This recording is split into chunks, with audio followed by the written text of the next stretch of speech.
Hello, Phantom Fam. This is Nat from the future. I'm bringing you a very important message. I just wanted to update all of you about our new upload schedule. We will be releasing episodes every other week instead of every week, just to make more time in our personal lives. So, thank you all for understanding, and thank you all for loving us and continuing to be a part of our community. And now, for the episode.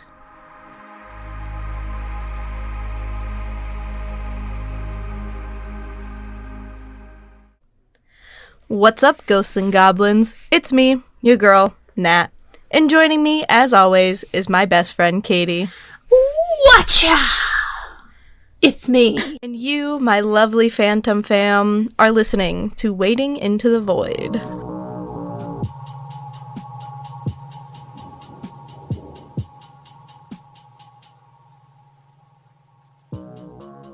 I have a pretty cool episode for today.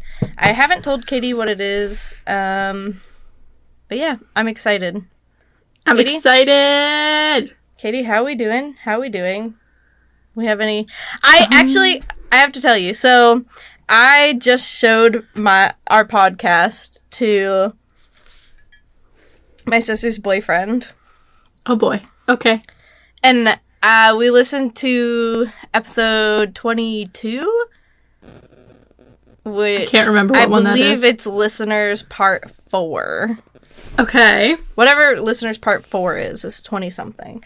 And we used to do our positivity check-ins. One positive thing. And I remember in that episode, I specifically said, I don't have any positive things going for me.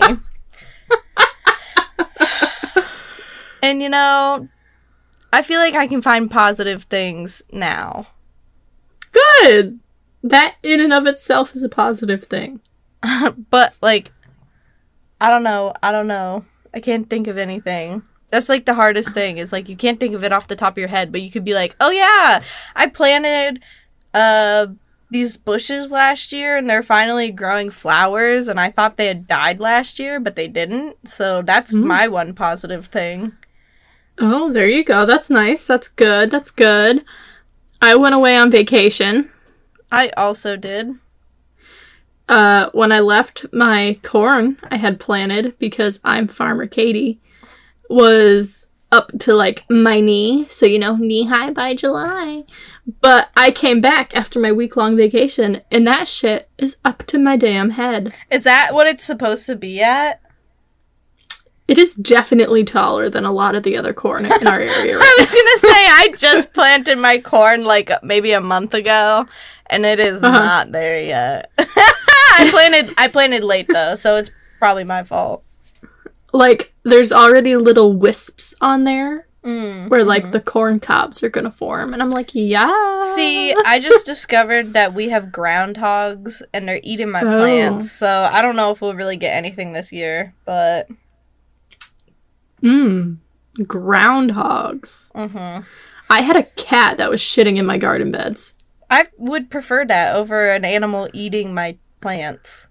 Yeah, except it was shitting in my garden beds and digging up everything I had planted to use it as, like, a fun-sized litter box. Well, every single one. That's when you know it's, like, literally someone's pet. Yeah. And I looked up online, and they're like, sprinkle chili flakes. And I'm like, okay, I tried it. Cats don't like Didn't work. Lemon or grapefruit. So if you have grapefruit essential oil, try that. I don't. Oh. Well, since everything is, like, super grown right now, the cat hasn't been back in it. But then I saw this other thing that's, like, stick forks in it. Forks? Yeah, you stick them, like, pointy end up. Because they don't have anywhere to, like, stand in the bed to shit. So, I might try that next year if it's still a problem. But my pumpkins are starting to grow. It's spooky season. I am saying so. And yeah, those are my positive things. Good. I'm fixing. That was so not positive. What was not positive? I'm like a cat's been shitting in my garden bed.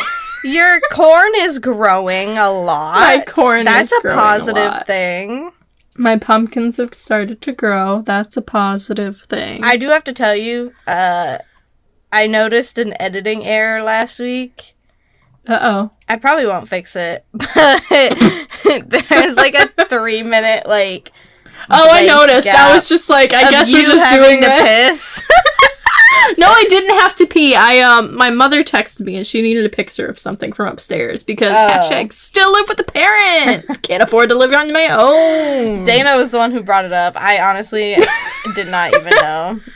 I noticed. Oh, I was just like, okay, this is just like a little break in the middle of the ep. If you guys want me to fix it, let me know on Discord if you want me to fix it that badly. I honestly found it hilarious because the episode itself was a fucking crack show. And then we finished one crack and then I'm like, oh, hold on, BRB. And then dead silence for 3 minutes. I'm going to be honest right now. Great. I'm drinking basically pure tequila at the moment. And I'm drinking a really knockoff version of a sangria. So that sets the scene for what this episode is going to be like. But not really. This isn't going to be like a super funny episode or anything like that. It's more so going to be like just some interesting things. So let's get into the tarot and then I'll tell you what we're really going to be talking about. So, okay. For today's Oracle deck, we are doing the Mausolea Oracle of Souls, illustrated and I believe written. Oh, wait, hang on. Illustrated by Jason Engel. Text is by Rabbit Stoddard, with additional writing by Jason Engel. Can't forget Rabbit. No, we can't. Rabbit's pretty baller. And the card we got for today is actually really cool. We got Vanth, the caretaker of the lost. Look at this picture. It's like, almost looks like some kind of Valkyrie kind of thing. Yeah, it does. Love the wings and the helmet. Mm-hmm. Which I have been posting the tarot on our stories and on our tarot channel in the Discord. If you are curious, I will try to keep on it, doing it every week from now on, or every time we post. And if I forget, just at me on Discord and I will just, I'll figure it out. So Vanth, the caretaker of the lost. Vanth guides the dead who become sidetracked or misled to their proper places. An agent of Hades' mercy, she lets them recall that which they need most to know about themselves. To continue on in the afterlife, benevolent and dedicated, Vanth provides that which is most needed at the point where it is most needed. She inspires us to trust those we depend on, and that the tools which will aid us will be there or will be easily found at the critical moment. It is important to rest, to breathe, and to not give in to panic and fear. And her domains are respite, assistance, and memory. Okay. Whatever that means. Chill. And this next one was an upside down card. Oh no. The regular card was like, "Aw, that's really cute. Aw." And then I was like, but wait, it was upside down. So, yeah. So we are going to be doing the Dark Wood Tarot by Sasha Graham and art by Abigail Larson, who does the Horror Tarot. Abigail! Hello! So, for our tarot card for today, we pulled the Knight of Cups, who is the romantic. But we got the shadow version, so let's read what this means. So the shadow version of the Knight of Cups is clingy, needy of affection and attention, thinking one's talent is far greater than it actually is, unable to commit to relationships, prone to jealousy, self-indulgent and self-centered, successful liar, flair for deception, aware of social standing, and desperate to fit in, and self-indulgent. So basically, I told Katie while I was pulling these, hey, I'm pulling these for myself today. And it was like, yeah, bitch, you are. This is you. You're clingy. You're a horrible person. You're very aware of how shit you are to humanity. And yeah. Have a drink. Have a fucking drink. Sips on her straight tequila. It's not straight tequila. I could not do that to myself. It is tequila halfway filled up in a... I don't know how many ounces this is. It's a mason jar. It's a mason jar. A regular like it's a mason jar. It's a mason jar. I don't know how many ounces that is. It's pretty much a lot. So it's half full with tequila, and then it has watermelon cordial, tropical margarita mix, and sweetened lime. There you go. Some water because it was too sugary. Meanwhile, I'm like, dump all the sugar in.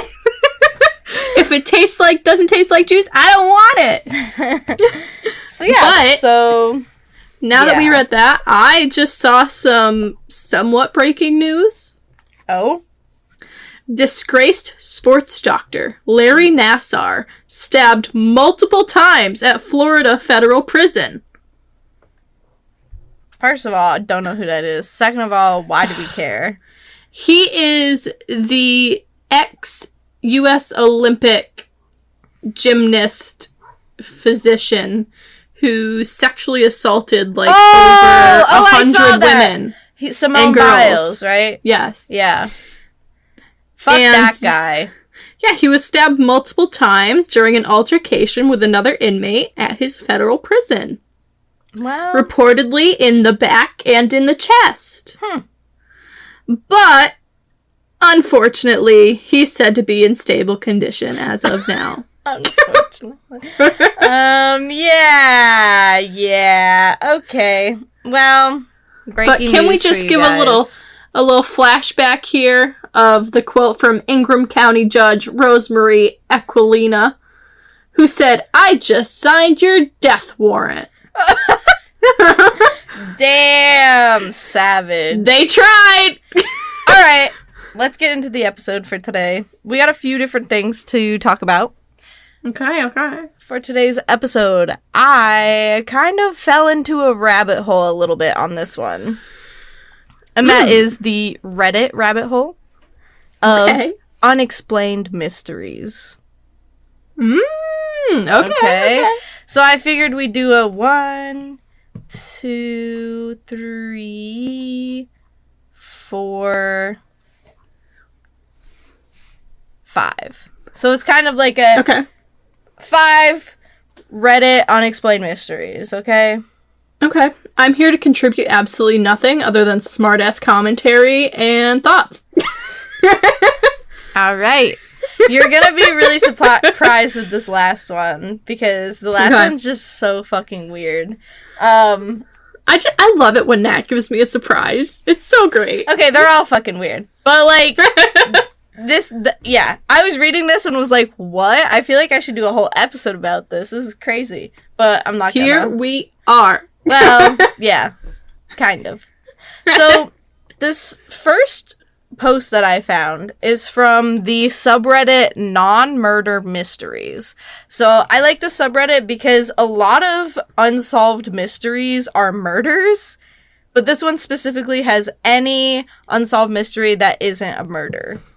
So we're talking kind of like a UFO, just like weird shit. Esque. Yeah. Gotcha. Strange shit. Okay. Just strange shit. So this one was posted by a Reddit user who since deleted their account, so I don't know who they originally were, but they posted this 3 years ago.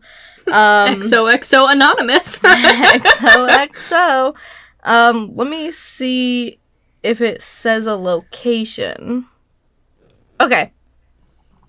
So they said, saw this strange poster.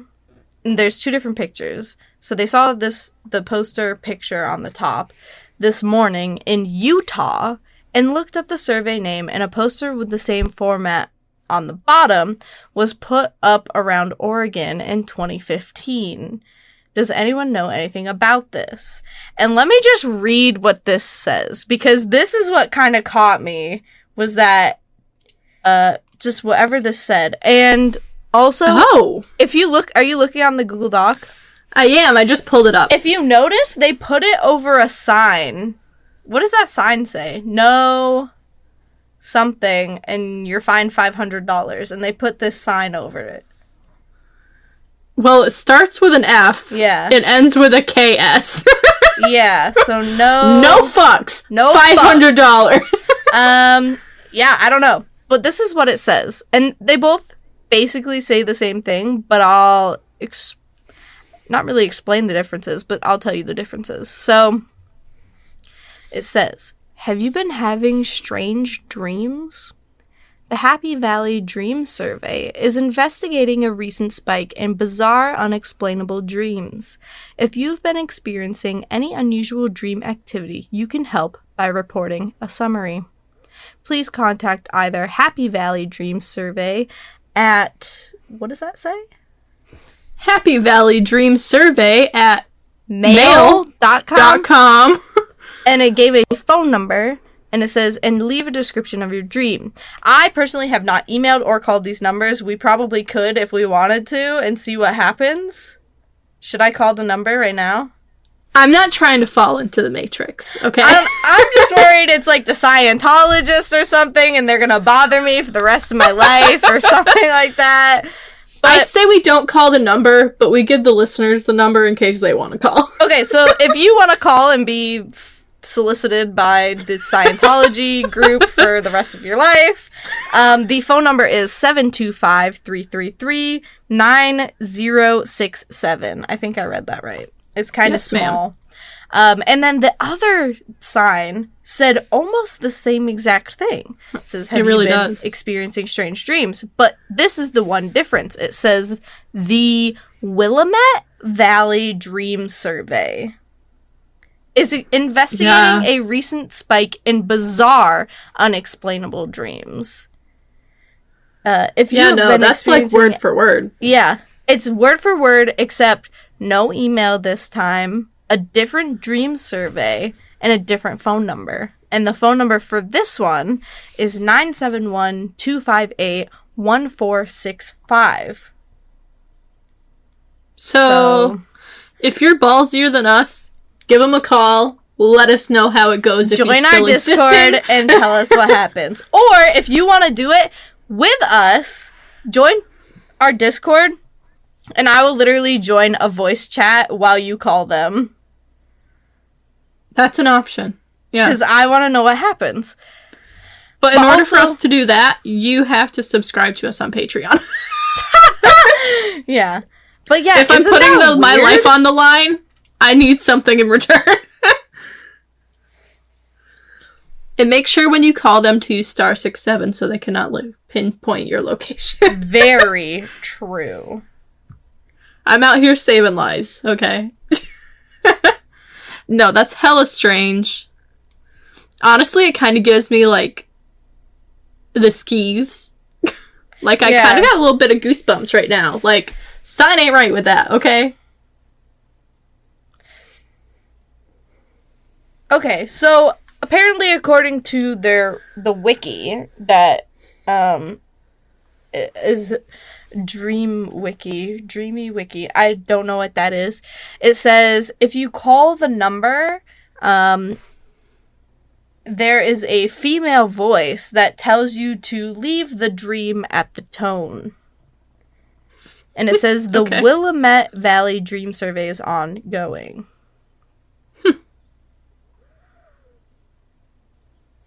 I don't know. I think it's pretty cool. I don't want to call. Someone else can call. Let me look up this other one. Let me look up the Happy Valley Dream Survey. And that's true. So I found another subreddit called Unsolved Mysteries, and it's somebody who kind of did a deep dive on this to see, like, what it was all about. And they don't believe it was a prank. Originally, they thought it was a prank, but then they did a bunch of research, and they were like, in my opinion, too much work and effort has been put into this for this to be a prank. And no such posters had been cited until 2020, when very similar posters had been found. These similar posters were found in Utah for the Happy Valley Dream Survey. Both posters were extremely similar, and again, the posters had a working phone number.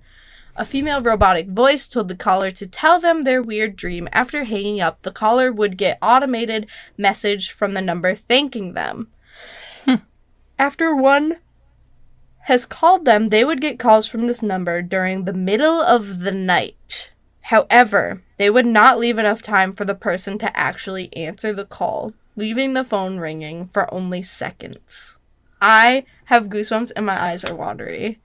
That's fucking creepy. I'm just saying, I would, 1, be creeped out, and 2, just be pissed off that you woke me up. Yeah, so the person who actually did the research, their name is Carlos505 in the Unsolved Mysteries subreddit. And this was also 3 years ago. So... Originally, the first sightings of the posters was 2015, right? And then again in 2020 is when everybody was like, whoa, what the fuck is this? So, yeah. No, that's crazy. So I don't like that. Hopefully, if you star 67, they won't call you in the middle of the night. Yeah. But when I looked up on the wiki, it also showed, like, on the side... An ad like, for Happy Valley Dream No. It showed that one guy where it's like, have you seen this man in your dreams? Everyone sees this man in their dreams. You know what I'm talking about? Oh, yes. Yeah. So, that's fucking just weird. That's just weird. How did this happen? What is this? Why is there no information about it? Or what? So, that's our first one. Thoughts? What do you think? I think it's crazy. I also really don't like it because it makes me uncomfy, and I feel like the Illuminati are gonna come get me in the night because this is like something run by like a department within them. Yeah. Yeah, because like what if it's like some secret society or some secret government thing, and you tell them this dream that you had, and it was actually like you somehow knew information that you shouldn't know, and like you are having a premonition or something in a dream, and they're like, holy shit, how did you know this? We're gonna kidnap you and like FBI like waterboard you until you tell us. Like I don't fucking know. Pick you apart and play with your fucking intestines or some shit. I searched this is random. I searched the man everyone sees in their dreams on Google, and a picture of Barack Obama came up. I don't fucking know that. I don't understand. And also the ex-Prime Minister of England. Yeah. So that's fun. Alright. Well, okay, so this is interesting. So our next one is also from the subreddit Unsolved Mysteries, which is the second subreddit that I just mentioned. And this is from user Pragitor Roldinas? I don't know which part is, like, their first name or last name, or if it's even a name. I'm not sure. I believe they said they're Romanian. I see. They're Romanian. So, in 1991, a man vanishes after telling his family he's going on a business trip. However, in 2021, a car stops in front of the man's home and drops him off. He's apparently wearing the same clothes and can't remember where he's been all these years and is looking like he was very well taken care of. This is the curious case of Mr. Gorgas. Vasil Gorgas is a 63-year-old cattle seller from rural Romania and vanished in thin air 30 years ago. Due to the nature of his profession, the man, who lived in the countryside, often went on business trips to various cities in Romania to sell his cattle. But every time he would get back home, in a matter of days. In 1991, Mr. Gorgos decided it was time for another business trip. He bought himself a train ticket, as usual, and told his wife and kids he'd be back in a few days. And that was the last time his family ever saw him. The family reported his disappearance to police, but nothing ever came of it. So they eventually assumed that the man had met foul play and held a memorial service in his honor. So they basically proclaimed this guy to be dead. Or at least missing to the point where death was a determination. So, fast forward to August 2021. On a Sunday evening, a car stops in front of the Gorgos' family house and drops off Vasil, who is now aged 93. Holy shit. Unfortunately, the few neighbors who witnessed the scene were too shocked and they couldn't remember the car's plate number and how the driver looked. But it needs to be pointed out that Mr. Gorgos was the only person who got out of the car. The driver never set foot out of the vehicle. Strangely enough, the man had on him the same pants he was wearing the day he vanished. And in his pockets, the family found not only his ID card, but also the train ticket he had bought 30 years ago. Everybody who knew him had noticed that Mr. Gorgos was looking pretty great. He was clean, well-kept, and in good health, which means that in all these years he was very well taken care of. Oh, the only issues he seemed to have was neurological in nature. More precisely... Well, he was like 90. Yeah, but also he just couldn't remember his family. So, some articles claim he doesn't remember his family, some articles claim he does remember his family, but in all, he's completely clueless about his whereabouts in the past 30 years. So he has no clue what happened, where he's been this whole time, how long he's been gone, nothing. Okay? That's actually crazy. So when he was asked by reporters and family where he was, he replied candidly that, "I was home." Yeah, that's basically where it ends. They have no clue what happened to this guy. He, went out for milk, had a whole nother fucking life that he doesn't remember, came back, and, yeah. Can you even imagine? Not even experiencing this, just, witnessing it? Yeah. I mean, I was reading some of the comments, and some of the people were like, I read through all these articles, even though they're in Romanian, I understand Romanian, and they said that he wasn't actually wearing the same clothes he left in, but this person says that that's what happened, so I don't know how right the information is, but I don't know. It's either, 2 or 3 different things. So I suspect maybe he went on this trip, and maybe he just didn't want to come home. And like I said, maybe he had his whole other family and lived his fucking life somewhere else and then decided to come back and is just feigning innocence that he doesn't have the knowledge of where he was so that he can avoid So you're claiming that this man lived the definition of a double life. Or perhaps he was abducted by aliens. Ooh, I like the alien theory. Maybe they were milking him of his cum for 30 years straight. And there it is. Okay. Maybe they were probing him for 30 years straight to completely understand every single tiny thing about a human, what neurons do, and, I don't know, farming him somehow. Or what also could have happened, which maybe it could be a mixture of the two, or kind of like the first one, is that maybe something happened. In general, something happened, and he got amnesia somehow. Maybe he just didn't remember his family. Or maybe he was abducted by aliens and they got rid of his memory. Or something like that. And maybe that's what happened. So, I don't know. I wonder if I look up his name. Alright, so even with a bunch of research, they say it's very hard to come up with a conclusion or proper explanation of what happened. Like they said, did he leave intentionally to start a new life? Did he have a mistress and kept the option open to return to his old life? Was he involved in some kind of dark business and leave to protect his family? But a lot of the sources say that he was wearing the same clothes. So he had on his train jacket. Like, did these people think that aliens kidnap him? Why him? Did he step into a portal to a different dimension? And did those 30 years pass in like a second for him? He said he was home. He said he was home the whole time.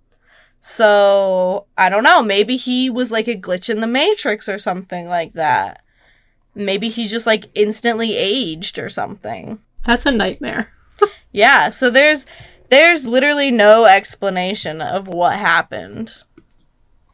Just that he disappeared, he came back, and that's it. I don't like it. No, I don't. Yeah. Yeah, it's pretty crazy. So, now, our next one is from the subreddit called High Strangeness. And this one is a lot about, like, cryptids and aliens. So, if you're interested in that kind of stuff, go check out that subreddit. They actually had a post asking about, like, podcasts to listen to, and I kind of was like, hey, what are you in the book? It's really cool. Yeah! But, yeah, so this next one was uploaded by user Aldillo 5 days ago on Reddit. 5 days ago. So, 5 days ago. Have you heard of the Pozuelos Pyramid? I have not.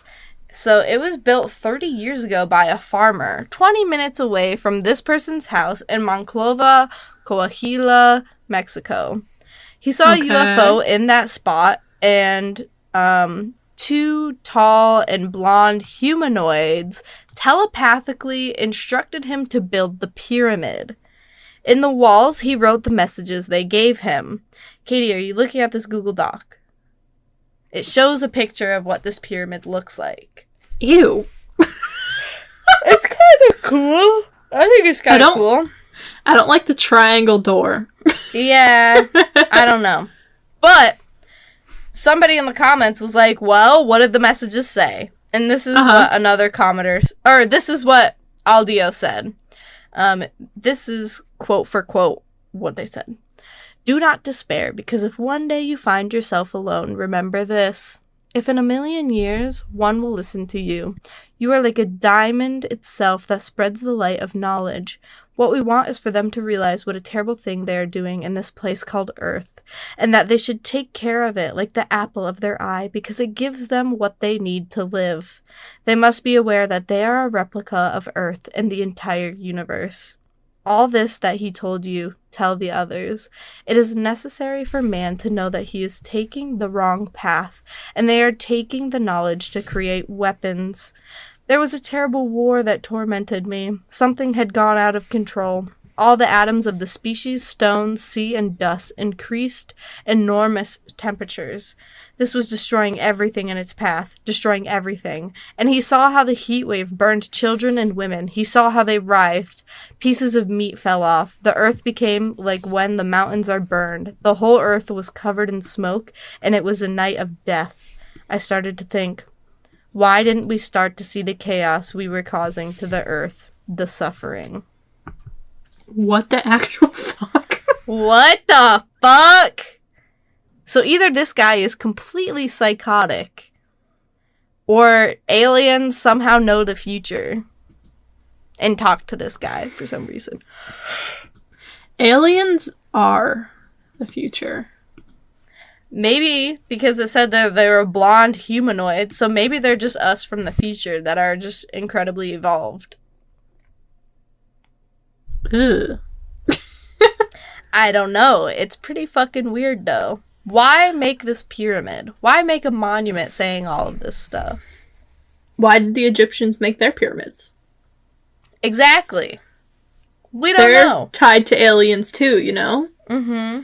Ancient aliens, if you will. So there's no other I explanation. want to know your thoughts. Yeah, I don't know. It's weird. I don't like it.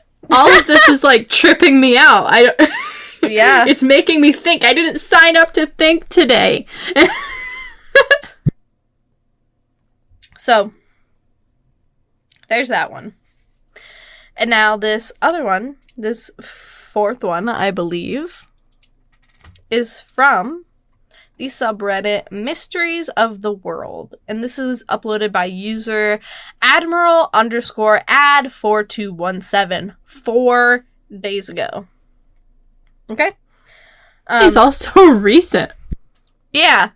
Well, a lot of them aren't, like, really things that happened recently, but I just kind of looked up, like, the top or hot posts and saw what came up and was like, oh, that's actually They just really happened to be. Yeah. Gotcha. So, this one's called Strange Death and Alien Abduction. The disappearance of a Yorkshire miner in 1980 left police baffled and prompted alien abduction conspiracy theories. Zygmunt Adamski went missing in mysterious circumstances from his home in Thornfield Crescent at Tingley, near Wakefield, in June 1980. The 56-year-old miner at Loft House Colliery, who was known to many as Ziggy, had set off on June 6 on a walk to the local shops to buy groceries. It was the last time that the Polish-born Mr. Adamski was seen alive. His wife Lottie's initial suspicion was that he had been kidnapped. 5 days after he disappeared, coal yard worker Trevor Parker found his body on top of a 10-foot-high pile of coal at his father's coal yard in Todmorden, around 20 miles from Tingley. He was wearing a suit, but his shirt was missing, as were his watch and wallet. His clothes were said to be improperly fastened, and he had only 1 day of beard growth. Remember, he had been missing for 5 days. Although he was found on a coal pile, he had no soot, no coal dust on his body. The case gets even more bizarre when the police officer investigating the case has his very own alien encounter. No way! Okay. When he was discovered, what wasn't mentioned in the Reddit article, or Reddit post, was that on the back of his head, neck, and shoulders were mysterious burns, which apparently attracted a lot of attention. James Turnbull, which was the coroner who dealt with his death, said this is, like, the biggest mystery of his entire career. Wow, okay. He says, quote, directly from him, "The question of where he was before he died and what led to his death just could not be answered." He said that a strange ointment had appeared to have been used on his burns, but could not be identified by forensic scientists as to what kind of ointment it was, what it was made out of. Okay. There were tons of checks that failed to reveal any record of Zygmunt having been treated at any kind of hospital during the days that he was missing. And at that point, questions began occurring regarding the origin of this, like, inexplicable ointment and who applied it to him. Not just the police and investigators and coroners were attracted to this case. Of course, one of the most famous UFOologists at the time, also called Adamski, which is interesting. They have the same last name, offered his amazing theories. He believed aliens from outer space abducted the Yorkshire miner by mistake. The speculation of an extraterrestrial encounter was fueled by the policeman who originally found his body, Alan Godfrey, which is what the Reddit post references. 6 months after finding his body, Alan was again on duty in Todmorden at 5 a.m. Todmorden. He claims that he encountered a UFO, which made headlines all over the world. He said, quote for quote, "I wish I'd never seen the UFO, particularly because of the effects on my children. It's not easy having a policeman as a father, but worse, when he's a policeman who saw a UFO, it's even worse." So apparently this drove him fucking crazy. Because after seeing the UFO, he left the police force and got a role as a speaker at charity fundraising events. Which, that's really interesting. So, in the past 20 years, there has been, like, many claims of sightings around the Pennine Hills around Todmorden. And so, it seems like a lot of people are like, this was a UFO encounter. They abducted him. Yeah. And apparently they didn't mean to. I don't know what makes them think that. Aliens just kind of abduct people. They're like, it possibly can't be this guy. But the coroner is also, like, the one person who's like, this really doesn't have any kind of paranormal activity to it. Like, this dude just straight up died. That's what they all say. So the coroner says, quote unquote, "In 50 years' time, if we discover aliens have been visiting us and we didn't know about it, then that might give an answer. But after all these years, Alan Godfrey still has no doubts, leaving thoughts of the extraterrestrial in the minds of all involved." So you have, on one hand, the police that's found the body, being like, it was UFOs, it was aliens. And on the other hand, the coroner, who's the more scientific person, is like, no. They're like, nah. Unless we find out at some point for sure aliens had been visiting the area, but we're never going to know that unless we have actual contact with aliens, so. Yeah. I don't know, that was just really wacky. It kind of reminds me of the Somerton Man a little bit. Like, popping up with, like, no explanation. And they also didn't say, Weird like, shit. his cause of death.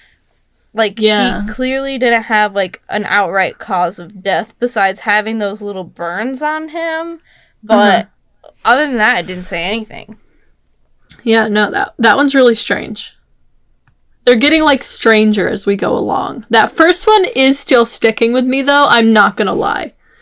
That one's really weird. But this last one? Fucking weird. Great. Okay. Fucking weird. Imagine yourself in this situation. I'm gonna read to you everything that happened. So we're gonna switch between this Reddit post, and then I'll give you some more information with this website that I found. Okay. So, this is also from the subreddit Non-Murder Mysteries, and this was uploaded by Winnie Bean 33 4 days ago. Okay, Winnie Bean. So, this is the title. It says, "For almost 2 decades, beginning in 1976, the residents of Circleville, Ohio, were the frequent recipients of poison pen letters written by an anonymous author who seemed to know their darkest secrets." Oh, shit, okay. So over the course of nearly 20 years, over 1,000 anonymous letters went out to residents of Circleville and across central Ohio, making accusations ranging from abuse to infidelity to corruption. And the identity of the writer or writers have never been conclusively proven. And Katie, you need to see the handwriting. Because okay, hold on, let me open it up. Hang on, click that link at the bottom. And scroll down, and you should see it somewhere. Yeah. Clicking. Okay. It's like the fourth picture down. It has the faces of the two people, but then like behind it, it's like someone purposefully wrote like curly, weird block letters to hide what their handwriting looks like. They totally did. Which is really interesting, because if it was multiple different people, like, how are they doing the same font? Yeah, no. Right? That's weird. I hate the Y. Yeah, the Y does look really weird. Let me start at the beginning. So the very first anonymous letters began in 1976. The original recipient was a local bus driver for the Westfall School District named Mary Gillespie. And written in this really distinctive, weird block letter, curly letter thing, the note accused her of having an affair with the school superintendent, Gordon Massey, a married father of one. And they kind of follow along the whole 20 years. They just continuously get letters from these people. And it just kind of grows and grows and grows and grows. So, yeah. The first letter, the envelope was postmarked. You have the letters? I have what some of them said, yeah. Yes! Okay. So the envelope was postmarked Columbus, located 25 miles south of Circleville, and had no return address. And the letter was signed simply, the Circleville writer. And this is what it said. I know where you live. I've been observing your house and know you have children. This is no joke. Please take it serious. She was shaken by this letter. Mary was. Hate it. She had no clue who would have sent this. Well, they threatened her kids. Like, and this is what this person continues to do. Threaten her children for some reason. She kind of chose to ignore it. Because she was like, okay, that's fucked up. And she later denied any allegations of infidelity. But initially kept the notes a secret from her husband. So I think she probably was having sex with this guy. Sounds like it. And then her husband started receiving his own letters. Oh, and shit, okay. She finally decided to tell him that the same thing had been happening to her. So what the anonymous writer told Ron was that his wife had been cheating on him with Massey and that he needed to take care of it. However, when he didn't take action, the threats escalated. And this is what his letter said.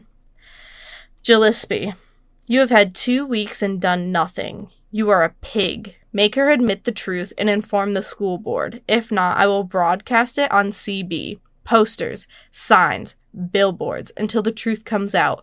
Only pigs ride motorcycles. Good hunting in your red and white truck on your way to work. I followed him for weeks since last summer and have seen her meet with him several times. So this person... God damn! This person's like a voyeur. They are watching everyone, right?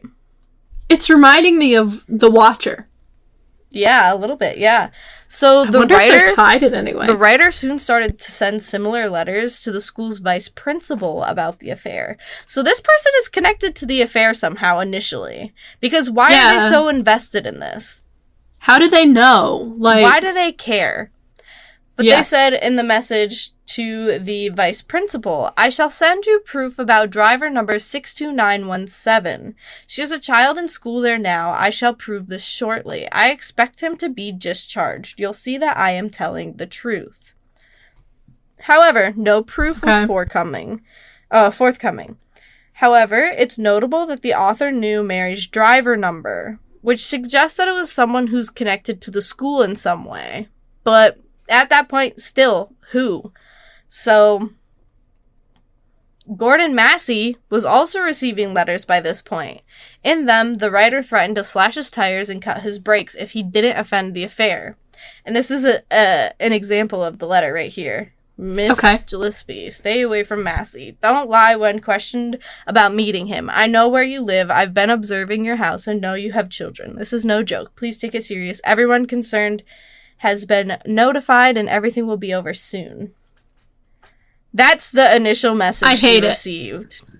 So it's just awful. From there, things took an even more disturbing turn when the author began including Mary and Ron's 12-year-old daughter Tracy in the letters.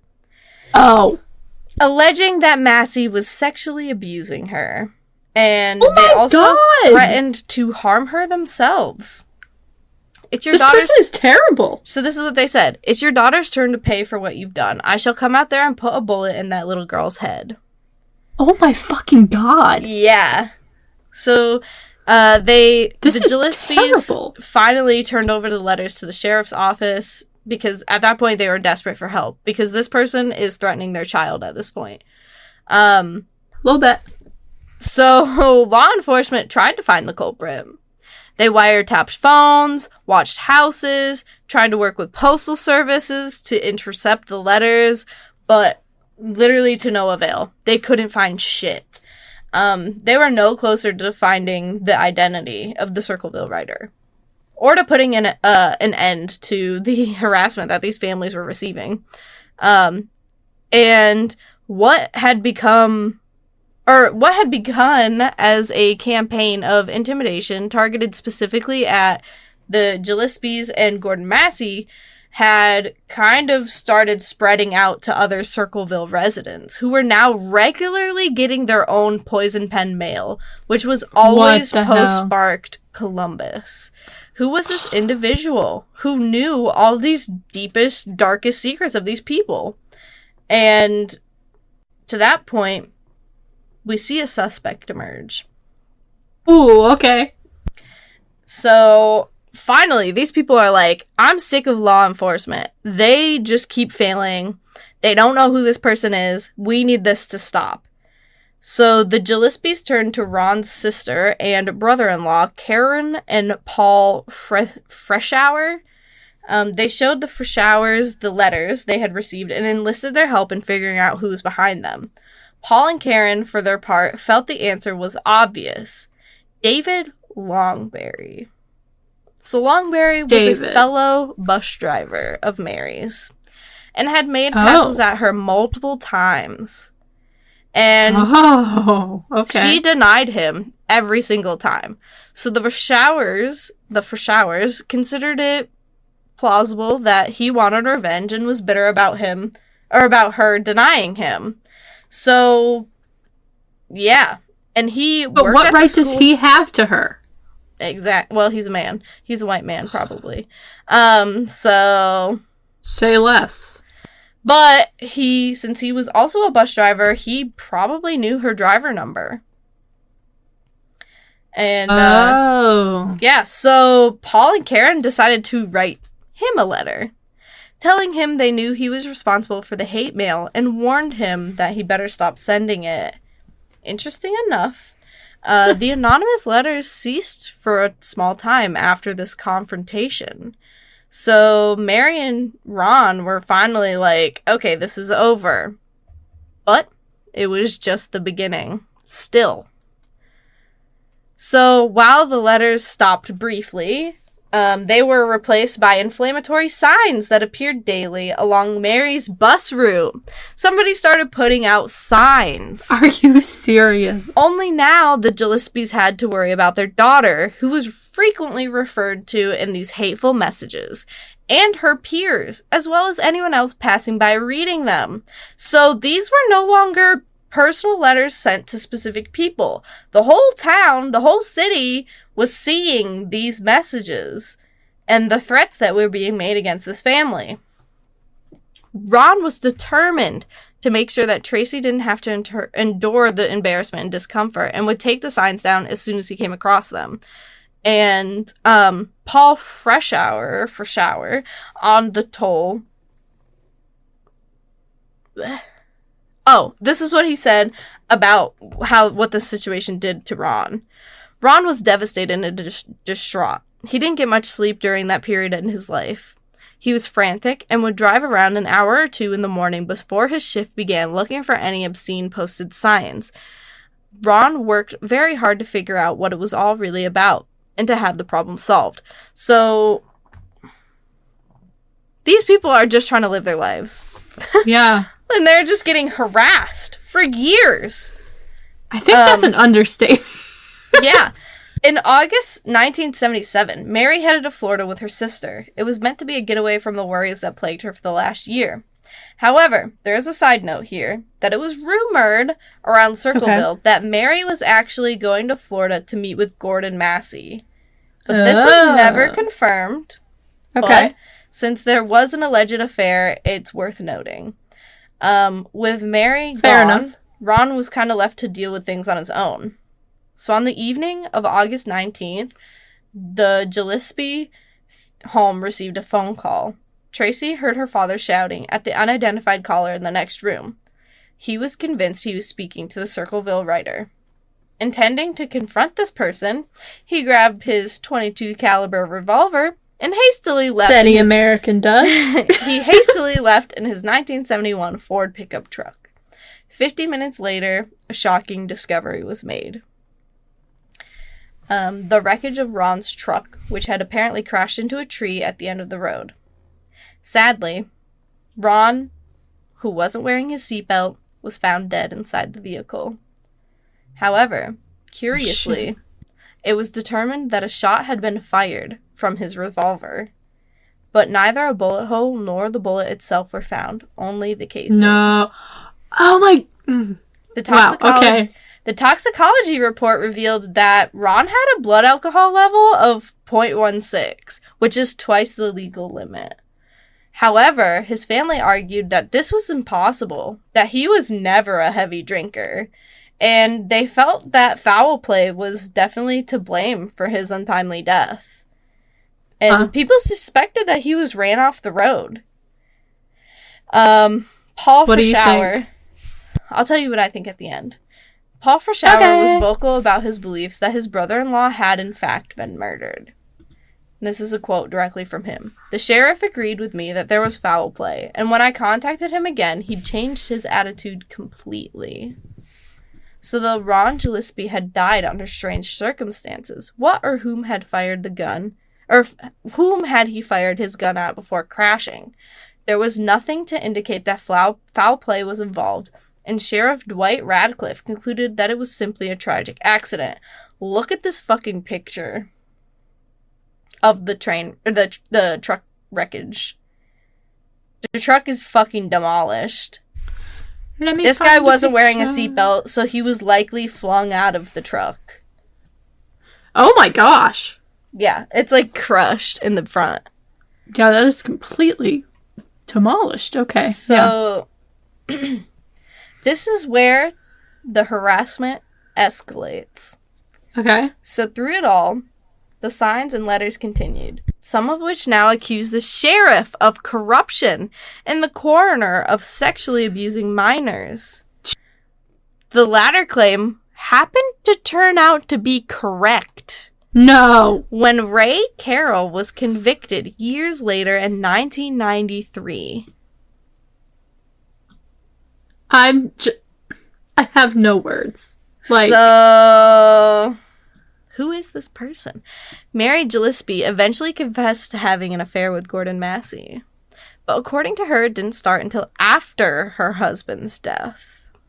While her timeline was of questionable veracity, she hoped that by being open about her relationship with the married Massey, that the harassment might finally end. Unfortunately, she was wrong. On February 7th, 1983 at this point, 1983, that's 6 years, Mary came across a particularly disturbing sign along her bus route, one which graphically detailed the alleged affair between Massey and Mary's daughter, Tracy. So now they're saying Massey had a relationship with their daughter. Okay. This just keeps getting insane. So she stopped the bus and was determined to take the sign down, but when she started to do so, she noticed a string connecting the sign to a box nearby. As it turns out, the small box contained a handgun held in place by styrofoam blocks. The string was connected to the trigger. This was presumably meant to be a lethal trap for anyone who might try to remove the sign. Although there was clearly an attempt made to file off the weapon's serial number, it was not done thoroughly enough, and a forensics technician was able to recover it.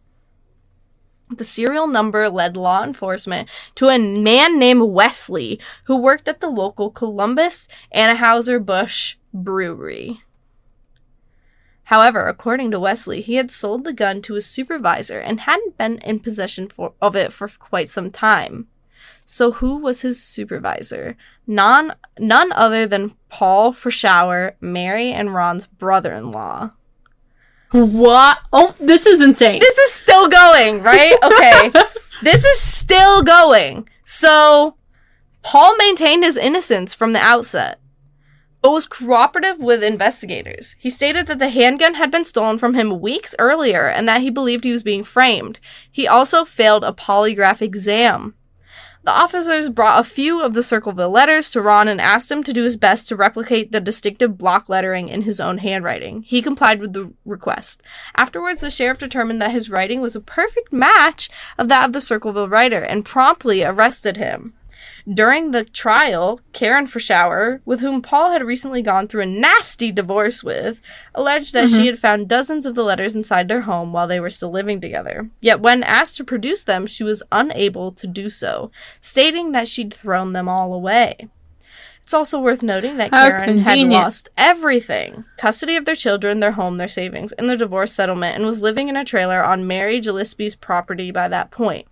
A detail that the jury never heard was that another bus driver spotted a tall man with sandy brown hair near the sign roughly 20 minutes before Mary got there on the day in question.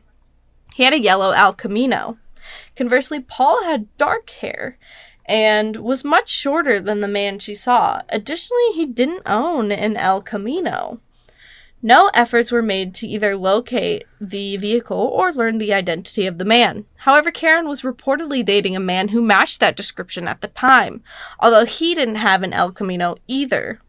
Ultimately, Paul Frischauer was found guilty of attempted murder and sentenced to 7 to 25 years in prison. However, the letters continue! What? Though many were initially satisfied that law enforcement had arrested the right person, it was not long before more anonymous letters started arriving at homes around Circleville and across central Ohio. The prison warden even tried placing Paul Frischauer in solitary confinement to see if it would put a stop to it, but it made no difference. As far as they could tell, there was no way that he could be behind this. Paul himself even began to receive letters. Now, more people were beginning to question whether Paul was actually guilty. Or if he was guilty, did he have an accomplice? Or was this some kind of, like, opportunistic copycat? There were so many questions, and to this day, still remain unanswered. Wow. Much of the hate mail had a new feature this time. Notes laced with arsenic! Fortunately, no one was seriously hurt. In the case of the Circleville letters, which spans literal decades, it has inspired many theories. So, first of all, they think, yeah, Paul Frischauer, like, yeah, that's what everything's pointing to, but I personally think he's a red herring. But, according to Karen, Paul came to resent Mary Gillespie for cheating on Ron and even blamed her for his demise, perhaps providing the motivation to begin this own campaign of harassment against her. However, if Paul knew that the only thing standing between him and being discovered was a serial number, would he have done such a sloppy job of filing it off? I don't know. But also, the notes started before the guy died. Yep. And would he really be, like, that crazy about her cheating on him if it wasn't even, like, proven? Why did he... Yeah, I don't know. But another person that they suspect is Karen Frischauer. Okay. Karen was the one who stood to gain the most from Paul's incarceration. With him in prison, everything that she had lost in the divorce was hers once again. It was also later revealed that Paul believed their son Mark was responsible for stealing the gun, and that he never came forward with this information at the time because he didn't want to get his son in trouble. He reportedly came to believe that Mark, who never visited him in prison a single time, had helped Karen frame him. And then David Longberry. Some still believe that Longberry was the original Circleville writer, bitter over his rejection by Mary and his interest in Massey. And her interest in Massey. And that once he stopped writing the poison pen notes, others saw the opportunity to exploit the situation for their own purposes. Longberry eventually left Circleville to avoid prosecution after being caught sexually assaulting a young girl in 1999. And he committed suicide shortly thereafter. So apparently all the people in Circleville, Ohio are fucking awful. And the last theory is a mystery person. Could the anonymous writer have been someone else entirely? Either working on their own or in collaboration with one of the aforementioned individuals. Or perhaps there were multiple other writers. There are certainly plausible theories, but we'll likely never know. I mean, I don't get why multiple of these couldn't be true. Which is what I think. So, later developments. So, the case was officially closed following Paul's arrest and has never been reopened. He was released from prison in 1994. But that same year, the popular television show, it must have been the first time it aired, because I know it's on Netflix now, but Unsolved Mysteries covered the case. Gotcha. Before production even started, the studio received an anonymous letter warning them against filming the episode. Forget Circleville, Ohio. Do nothing to hurt Sheriff Radcliffe. If you come to Ohio, UL sickos will pay, the Circleville writer. Why would they mention Sheriff Radcliffe? I'm just stuck on UL sickos will pay. I don't... That's why I'm thinking... It sounds like a child. Like a teenager. UL sickos will pay. Also, Mark Verschauer, Paul and Karen's son, after years after that, had battled with depression before committing suicide in 2002. Paul Verschauer died of heart attack in 2012. In recent years, the letters have been examined by 2 experts, one of whom is certain that Paul was the author, while the others believed that he wasn't. Even decades later, this unsolved mystery still inspires debate and discussion. I personally think that the whole fucking family was involved. And then after, copycat writers joined in. That's what I'm thinking. I think at first, like... Because... I think the first couple of letters could have been genuine, right? Yeah. Because I definitely think it was Paul and Karen who started it. Because they knew that Mary was fucking Massey. And they were upset about it because it's 1976 and it's, like, bad to do that, I guess. But, yeah, I could definitely see them being like, you're a whore. Like, go fix your shit. But why involve the child? It is your in-law. Why involve the child saying that you're gonna shoot their child in the head? That's where I think other people start to get involved. But also, the son stole his gun. Is the son involved somehow? How old was the son? It doesn't say. Exactly. But also, here's another thing. Why, at some point, did they start putting arsenic on the letters? That had to have been a completely different person. It had to, because it didn't match the MO. No. So, like, I definitely think people were afraid of this anonymous writer and kind of made it like an urban legend kind of thing. And just kind of went off of it. Yeah, they kind of made it like their own personal boogeyman. But also, why in the end do they say, do nothing to hurt Sheriff Radcliffe? How was he involved in this? Right? The whole thing just fucking spiraled to the point that everyone was using it. Everyone was getting targeted. Everyone was writing letters. It's like, it's crazy. There's no way it's only one person. There's no way. And the fact that they were, like, marked as sent from, like, Columbus, that itself is already weird. I don't know. This one just really had me, like, scratching my head. Like, what? Huh? I'm really happy that you gave so much time to that one, because I think that one was really fun to look into, just because it was so many twists and turns. Yeah, so definitely let us know what you think after listening to this entire story. Tell us what you think, because I'm so confused. You can do that in the Discord server or on our social media channels. And as always, you can find us on Facebook and Instagram at Wading Into the Void. And we are also on YouTube, which maybe I'll post a little, like, chat on there that you can respond to if you feel like you need to. So, yeah. So... yeah. She never has an outro. I think we should say this. If you see strange posters just kind of hanging around about having strange, bizarre dreams and that there's some type of dream survey happening, call the number and see what happens. But use *67 to protect yourself. That is awful advice. Take Call it as the you number. will. Take it as you will. Do you think aliens exist? I don't know. It seems like it's a possibility.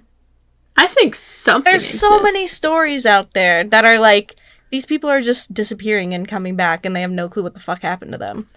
Or they're making up these crazy, strange stories. And if you have a vendetta against someone, don't fucking write them hate mail. That's so fucking lame, honestly. Like, That's so 1995. that's so 1976 from Circleville, Ohio. Duh.